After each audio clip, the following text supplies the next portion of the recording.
수감되면 그 안에서 마약 투약 계속 하거든요. 정신과 약물 처방 받아가지고 그거 빻아가지고 포킹하고 똑같이 해요. 오히려 전과가 생기게 되면 다른 일상적인 활동으로 돌아가기가 어렵습니다. 그러면 그럴 때 자연스럽게 다시 향하는 것은 돈을 얻기 위해서는 마약 판매, 결국 내가 의존할 것은 마약.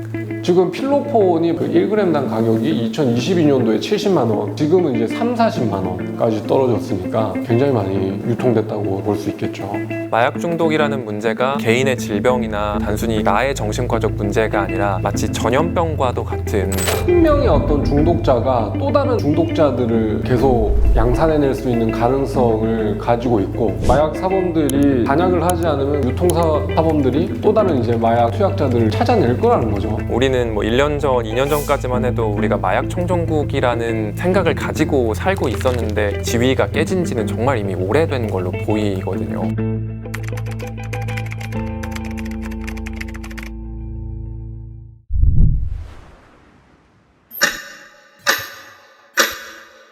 나이가 좀 어리신 혹은 청소년분들도 있으실까요? 연령대가 점점 낮아지고 있다는 게 체감상 느껴지고요. 왜냐하면 이제 상담 오시는 분들 중에 10대 청소년과 부모님이 같이 이제 내 방에서 상담하거나 아니면 20대 청년들 뭔가 이제 호기심에 그냥 오락 목적으로 이제 투약하다가 이제 단속돼서 이제 상담받는 분들, 이런 게 이제 많이 증가하니까 입원 환자로 보면은 대략 한 15% 정도는 된다는 느낌을 받게 되고요. 실제로 외래에서도 보면은 정말 심심치 않게 아주 어린 친구들을 찾아볼 수가 있거든요. 제가 담당하고 있는 환자분들 중에서 가장 어린 약물 사용 환자는 중학교 1학년입니다. 사실은 우리가 생각하는 것보다 훨씬 더 깊숙하게 약물 문제가 파고들어 있고, 불우한 가정 환경이건 아니면 지나친 입시의 압박이건 여러 가지 스트레스에 내몰린 이런 아이들, 청소년들이 자연스럽게 찾을 수 있는 것들은 굉장히 값싸고 효과도 좋은 마약이거든요. 청소년한테 물어보면 왜 했냐 그러면 뭐 호기심에 해봤다 뭐 이렇게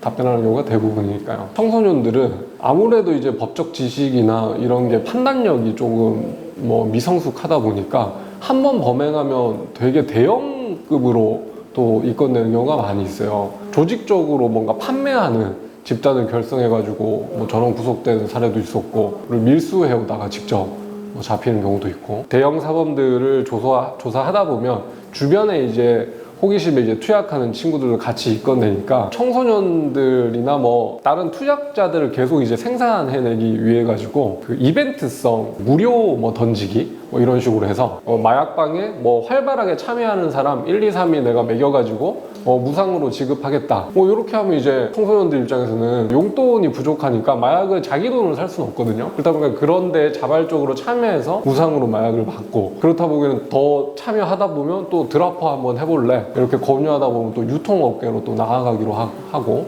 총책이 공급하는 마약을 전속적으로 판매하는 딜러들이 이제 각각 채널을 운영하는 겁니다. 그러면 거기서 이제 그 하부 딜러들을 고용을 해가지고 뭐 알바식으로 이제 요즘 청소년들 사이에서 뭐 고수익 알바 미끼로 이렇게 고용해서 이용하다 보면 사실 뭐 버리는 거죠. 얼마나 걔네들이 야비하냐면 그 인증 딜러라는 사람들이 딜러라고 하는 드라퍼들을 고용을 할 때 신분증이나 가족관계 증명서 뭐 이런 거를 이제 보증 목적으로 요구를 해요. 그러면 걔네들 잡히면 이 사람이 내가 고용했던 드라퍼라고 소위 이제 공적으로 이제 다 날려버리는 게 또 문화다 보니까 줄어들 걸 기대하죠. 최근에는 초범 같은 경우는 거의 기소유예 이제 마약 사범은 크게 이제 세 부류로 나누죠. 밀수 사범, 그 다음에 유통 사범, 이제 단순 투약 사범. 밀수는 수입한 이제 마약류의 시가에 따라서 500만 원 이상 밀수하면 7년 이상의 징역이고 5천만 원 이상이면 이제 10년 이상의 징역인데, 요새 추세가 감경을 잘 안 해주고 7년, 10년 그대로 이제 선고되는 추세라서 인천구치소에 이제 뭐 접견 가보면 그 마약수들이 뭐 형이 너무 세졌다라는 거를 막 화소연할 정도로, 뭐 사실 사회적으로는 좋은 거죠. 유통사범도 마찬가지입니다. 그래서 초범인 경우에도 일단 판매로 엮이게 되면 원칙적으로 실형이 선고되는 추세고요. 반대로 이제 투약사범은 오히려 치료 재활에 좀 판사님들도 관심이 있으신지, 예를 들면 예전에 그냥 공식처럼 처음에 기소유예, 두 번째 집행유예, 그 다음에 세 번째 실형 이런 건데, 요새는 재범인 경우에도 벌금형을 해주시는 판사님도 있고, 다만 이제 성실하게 마약 치료 받고 있고 이제 입원 치료도 잘 받고 있다 이런 거를 뭐 믿어주시면 재범이지만 벌금형 나오기도 하고 그렇더라고요. 형사 사건이 이제 계속 중인 경우에는 굉장히 당연히 조심하고 경각심을 가지죠. 내가 기소유예 처분되기 전까지, 집행유예 선고 전까지 구속되지 않기 위해서 최선의 노력을 다하는데, 보통 처분이 나거나 선고가 나면 그때부터는 이제 조금 소홀해지는 경향이 있기 때문에 그 이후에 계속 이제 강제적인 절차를 통해서 계속 치료제를 하게 하는 게 중요하거든요. 밀수와 유통은 이제 형이 올라가지만 투약은 그게 실효성이 떨어진다라고 판단이 드니까 행정사범으로 이제 수감되면 그 안에서 이제 마약 투약 계속 하거든요. 그 정신과 약물 이제 치료 뭐 투약 받아가지고 처방 받아가지고 그거 빻아가지고 뭐 코킹하고 똑같이 해요. 그러니까 그 안에 들어간다 그래가지고 이 사람이 뭔가 개선이 된다라고 하는 그건 진짜 말도 안 되는 거라고 저는 생각해요. 최근에 법적으로 단순히 뭐 잡아서 가두는 것, 처벌을 하는 것보다는 치료 조건부라던가 교육 이수 조건부 이런 케이스들이 많이 생기는 이유가 오히려 전과가 생기게 되면 중독자들이 다른 일상적인 활동으로 돌아가기가 어렵습니다. 그러니까 직장을 구하거나 안정적인 삶을 영위할 기회가 사라지기 때문에, 그러면 그럴 때 자연스럽게 다시 향하는 것은 돈을 얻기 위해서는 마약 판매, 다른 활동들이 안 되니까 결국 내가 의존할 것은 마약, 이렇게 해서 법적인 제재,適当하게 이루어진 법적 제재가 돌고 돌아서 오히려 문제를 악화시키는 경우들이 적지 않거든요. 이제 이분들을 이런 제도적인 장치를 통해서 병원에 오시게 하는 것만으로도, 그래서 치료적인 도움을 받을 수 있는 곳이 있다를 알게 하는 것만으로도 저는 의미가 굉장히 크다고 생각하거든요. 재활시설의 필요성 혹은 형태 같은 거 생각하시는 게 있으신지. 형사사건으로 입건된 경우에는 수사 단계에서 검사가 할 수 있는 게 치료조건부 기소유예라는 게 있고, 그다음에 법원 단계에서 할 수 있는 게 치료감호 청구나 이제 치료 명령 제도라는 게 있어요. 기소 전에 수사 단계에서 치료보호 조건부 기소유예라는 거는 이제 전국에 뭐 21개소 병원을 지정을 해서 거기서 무상으로 치료가 끝나는 것을 조건으로 이제 기소유예를 하는 제도가 있고, 근데 실질적으로 뭐 거의 운영이 안 되고 있죠. 뭐 의뢰 건수를 보니까 뭐 22년 통계를 보니까 두세 건 정도에 머무를 정도로 잘 활용이 안 되고 있고, 검사는 일단 기본적으로 그 사람 처벌하면 끝나는 업무다 보니까 그 사람의 어떤 치료 재활에 좀 관심이 덜 가죠. 그렇다 보니까 그 제도를 잘 활용을 안 하거든요. 그리고 실질적으로 21개소 병원 중에서 97%의 환자를 소화하는 데가 뭐 인천 찬사람병원 아니면 경남의 부곡병원이다 보니까 뭐 대기수가 너무 길어서 그게 검사실에서도 또 관리하는 게 장기간 그 피의자를 관리하는 것도 사실 어렵죠. 그래서 잘 활용이 안 되고, 그리고 법원 단계에서 그러면 뭐 치료감호 청구는 잘 되냐? 그것도 잘 안 되죠. 왜냐하면 그 사람의 어떤 그 중독성, 재범 가능성을 입증하는 것도 또 하나의 수사니까 번거로워서 그런지 모르겠지만 잘 그것도 안 하거든요. 네, 그리고 치료 명령도 마찬가지로 아까 검사실에서 하는 치료 조건부 기소유예랑 마찬가지 이유로 잘 활용이 안 되고 있어요. 형사사건으로 입건된 사람들에 위한 치료재활 시스템이 이런 게 있고, 그다음에 이제 비치료적인 부분도 마찬가지로 아까 치료보호 제도는 형사사건 입건 여부와 무관하게 자발적으로 이제 신청해서 할 수도 있는데, 그 공공 시스템을 그대로 이용하거나 아니면 민간 시설 같은 거를 활용할 수 있죠. 마약 중독도 치료가 필요한 일종의 병이다라는 인식들이 조금 생기고 있는데. 네, 제일 명확하게 뇌 질병이 맞습니다. 이게 우리가 사회적인 아니면은 법적인 문제들이랑도 접해 있기 때문에 잊어버리기 쉬운데, 개개인의 마약 중독의 문제는 뇌에 생긴 병이고요. 마약을 한번 사용하게 되면 내가 뭘 하고 싶다, 뭘 해야 한다, 이런 체계들이 완전히 뒤바뀌어서 약물만을 강박적으로 사용하게 되고, 이것들을 우리가 마약 중독이라고 부릅니다. 우리나라에서 제일 많이 쓰이는 마약은 필로폰인데요. 필로폰의 경우에는 이 앞쪽 뇌를 망가뜨립니다. 쉽게는 거의 앞뇌를 녹인다고도 많이 표현을 하는데, 그렇게 되면 이 앞뇌가 담당하는 것이 뭐 인지기능, 충동 억제, 아니면 어떤 계획, 실행 같은 것들을 담당을 하는데, 그 부분이 사라져 버리면 사람이 이제 감정 조절이 안 되고 의욕이 안 생기니까 땅에 눌러 붙어버리고, 심지어는 세수를 하러 일어나기가 어려운 상태가 되거든요. 아무 의욕이 없어서. 괜찮던 사람이 지적장애 수준까지 인지기능이 떨어져 버려서 되게 어눌하고 일상생활이 안 되고 이제 이런 상황들이 벌어지게 됩니다. 약물 사용에 의해서. 치료를 하면 그러면 저희 뇌가 어떤 식으로 회복을 하는 거고 왜 치료를 해야 되는지도 좀. 임상적으로는 그렇게 녹아버렸던 뇌가 회복을 하면서 여러 가지 변화들이 나타나거든요. 신경세포들이 죽었다고 해서 거기서 딱 끝나는 게 아니라 다시 가지치기를 해서 연결이 됩니다. 그러면 시간이 충분히 지나고 나면은 인지기능이 지적장애 수준까지 떨어지셨던 분들이 예전만큼은 아니지만 회복하고, 또 굉장히 조그만 거에도 시한폭탄 같은 분들이 이제 조절이 조금씩 되고, 의욕이 없던 분들이 조금씩 또 생활을 하시고, 이런 그 변화들이 나타나고, 다른 한편으로는 그 뇌의 회복과는 별개로 약물 중독으로부터 벗어나기 위해서는 약을 안 할 수 있는 환경을 만들어야 되거든요. 마치 당뇨병에서 약 먹고 인슐린 맞으면 끝나는 게 아니라 운동하고 그다음에 채소 먹고 하는 것처럼 좀 더 건강한 관계들을 추구하고, 그동안 약물을 했던 환경을 바꾸고, 또 약물이 아닌 다른 즐거운 것들을 찾아서 건전하게 해나가는 어떤 삶의 변화들이 필요하거든요. 암도 초기, 중기, 말기가 있고, 말기에는 손쓰기가 훨씬 어렵듯이 마약 중독도 초기, 중기, 말기가 있거든요. 가능한 한 빠른 시점에 환자들을 찾고 또 치료를 받도록 도와드려서 중독으로부터 벗어날 수 있게 하는 것이 가장 중요하다. 이번 치료를 하는 기간에 대해서도 조금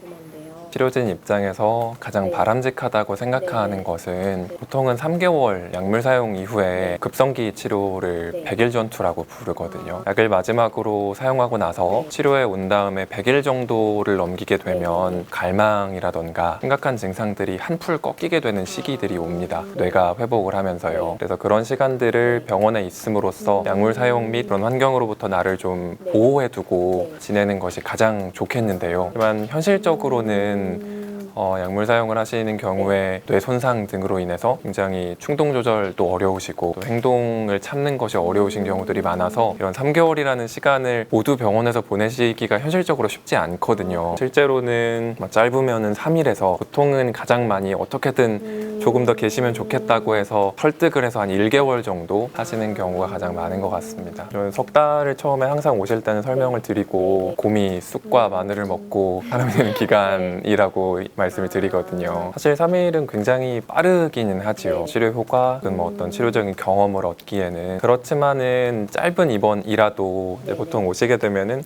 급성의 약물 사용 상태에서 오시는데, 적어도 병원에 있는 3일 동안은 약물을 사용하지 않으시잖아요. 그래서 잠깐 그걸 끊어가는 정도의 의미만 있어도 저는 충분히 어떤 효과가 있다고 생각하고 있습니다. 어느 정도 시간을 조금 가져야 회복이라고 제가 회복이 됐다라고 볼 수 있는지. 그 100일 동안 굉장히 촘촘하게 외래를 보고 집중적으로 치료 프로그램을 운영하면서 환자분들이 치료에 들어오실 수 있도록, 재발하지 않도록 관리하는 시기이고요. 이 고비를 하나 넘기면 그 다음 목표는 1년이 됩니다. 그래서 1년 정도까지는 주에 한 번 혹은 2주에 한 번 정도는 그 짧은 간격으로 계속 외래를 보면서 추적 관찰을 하게 되고요. 안정기라고 보통 이야기를 하게 되는 부분은 한 3년 정도가 지나면서부터거든요. 한 가지 주의할 점은, 단약을 오랜 기간 했다고 하더라도 이게 증상이 없이 안정적으로 지낸다, 의학적 용어로는 관해 상태라고 부르거든요. 증상이 없이 유지되고 있다. 10년 단약을 하더라도 한 번 다시 손을 대게 되면은 이제 이전에 안 하던 것들을 다 보상하듯이 훨씬 더 격렬하고 끔찍하게 이 쌓아올렸던 모든 걸 먹어치우게 되거든요. 그렇기 때문에 완치되었다라는 개념보다는 평생 동안 경각심을 가지고 관리를 하면서 지내는 질환, 증상이 없이 유지한다는 이야기가 좀 더 맞을 것 같습니다. 병원 지정된 데는 21개인데 실질적으로 치료를 받을 수 있는 곳은 참사랑병원이랑 부곡병원. 다른 데는 병석이 없는 걸로 제가 알고 있어요. 전국에 중독 치료하는 의사 자체가 일단 5명 내외라고 하시니까 그거부터가 사실은 지금 뭐 벽이죠. 중독을 전문으로 하는 의료진이 부족한 현실이니까 그걸 민간에 맡겨주면 사실 가능할 수가 없는 거죠.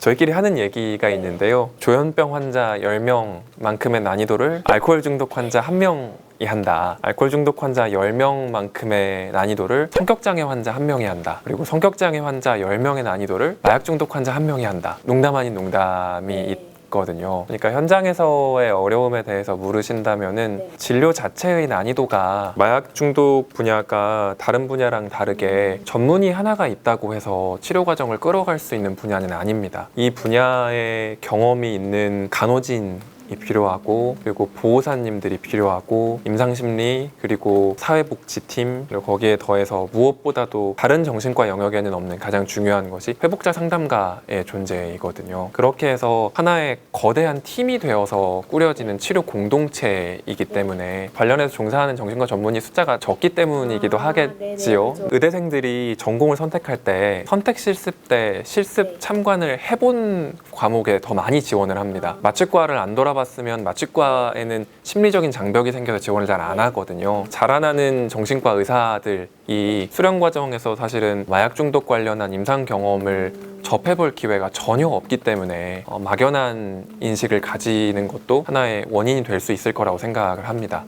공공의 치료 재활센터 확충 말씀 주셨는데 구체적으로 센터의 어떤 방향성이나 전체 마약 사범의 이제 지역 비율이 서울이 25%, 그다음에 경기 인천 지역이 30%니까 많죠. 인구가 많아서 그런 것도 있겠지만, 그리고 경인 지역이 또 외국인 밀집 그런 지역들도 많지 않습니까? 뭐 화성이나 인천의 어떤 특정 지역, 그런 비율도 높고 해서 특히 좀 마약에 취약한 지역이라고 생각은 들어요. 사실 경기도라고 하면 다르크도 지금 사실 없어지고 했으니까 인구 대비 사실 너무 그런 치료재활 시설이 부족하잖아요. 그래도 저는 이제 지자체보다는 이제 정부의 어떤 그 자원, 재정이 좀 더 확충돼서 운영되는 모델 이런 게 있었으면 좋겠어요. 마약 중독이라는 문제가 뭐 개인의 질병이나 뭐 단순히 나의 정신과적 문제가 아니라 마치 전염병과도 같은 그 사회 문제라는 얘기이기도 합니다. 그러니까 마치 코로나 때 정부가 대책을 만들고 상황을 파악해서 뭐 적재적소에 자원을 투입하고 하던 것처럼 마약 중독도 국가와 사회가 나서서